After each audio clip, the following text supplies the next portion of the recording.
DElEd 2018 batch के ऐसे प्रशिक्षु जिनके तृतीय सेमेस्टर में एक या फिर दो सब्जेक्ट में बैक लगी हुई है और चतुर्थ सेमेस्टर की रिजल्ट घोषित होने के बाद से ऐसे प्रशिक्षु जिनके एक दो सब्जेक्ट में बैक लग गई है, क्या वह 2 से लेकर के 4 फरवरी 2021 के बीच होने वाले चतुर्थ सेमेस्टर की परीक्षा में शामिल हो पाएंगे या फिर नहीं?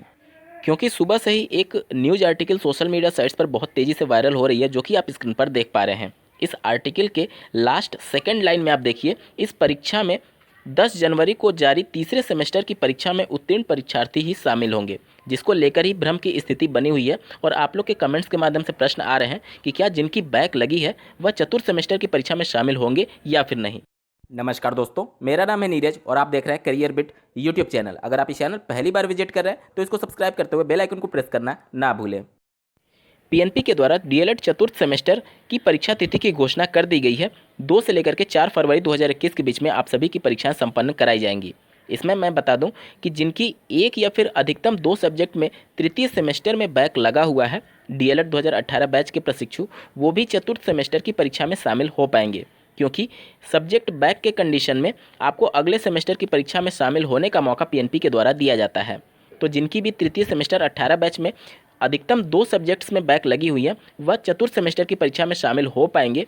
लेकिन जिनकी 3 या फिर 3 से ज़्यादा सब्जेक्ट्स में बैक लगी थी, वह 2 से लेकर के 4 फरवरी 2021 के बीच होने वाले चतुर्थ सेमेस्टर की परीक्षा में शामिल नहीं हो पाएंगे। वहीं चतुर्थ सेमेस्टर में जिनकी अधिकतम 2 सब्जेक्ट्स में बैक लगी थी, वह भी इस चतुर्थ सेमेस्टर की परीक्षा में सम्मिलित होकर के अपना बैक पेपर क्लियर कर सकते हैं।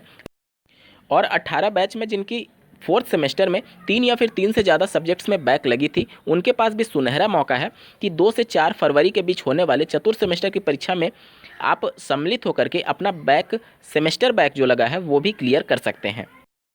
देखिए, न्यूज़ आर्टिकल में जो भी बातें लिखी गई हैं निश्चित तौर पर वो भ्रामक खबरें ही हैं, क्योंकि अगर बैक अभ्यर्थियों को शामिल नहीं कराना होता तो आप देखेंगे कि पहले के जो बैचेस थे, जैसे कि बीटीसी 2015 बैच, 13 बैच और डीएलएड 2017 बैच और 18 बैच के आंशिक और अनुत्तीर्ण अभ्यर्थियों को भी चतुर्थ सेमेस्टर की परीक्षा में शामिल कराया जा रहा है। तो इसके अनुसार आप अंदाज़ा लगा सकते हैं कि जिनकी सब्जेक्ट बैक लगी थी 18 बैच में तृतीय सेमेस्टर में, वो भी पूरी तरीके से पात्र होंगे इस चतुर्थ सेमेस्टर की परीक्षा में शामिल होने के लिए।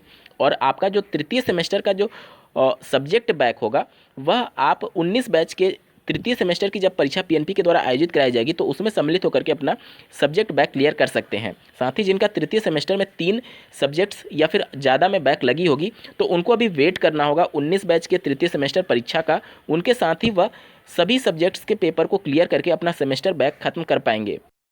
बहुत से अभ्यर्थियों का डाउट ये आ रहा था कि उनके रिजल्ट पर कॉपी मिसिंग यानी सीएम या फिर ब्लैंक या फिर एबीएस लिखा हुआ है, जिसे एब्सेंट बोलते हैं, या फिर स्टॉप रिजल्ट लिखा हुआ है एसआर करके।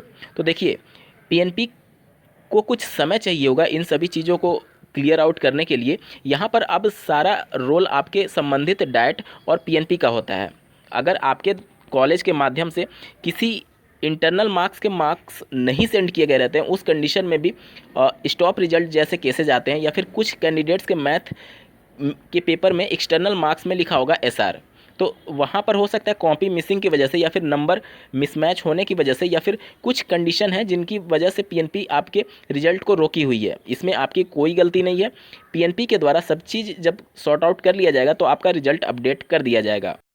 तो आप सभी अपने निजी डीएलएड संस्थान और डाइट के माध्यम से पीएनपी पर दबाव बनाइए कि जल्द से जल्द आपके रिजल्ट को अपडेट किया जाए, क्योंकि आने वाली शिक्षक भर्ती को देखते हुए निश्चित तौर पर ये सभी समस्याएं आगे जाकर के बड़ी समस्या का रूप धारण कर सकती है। तो इस वीडियो को देखने के लिए आपका बहुत बहुत धन्यवाद। भगवान करे आपका दिन शुभ हो।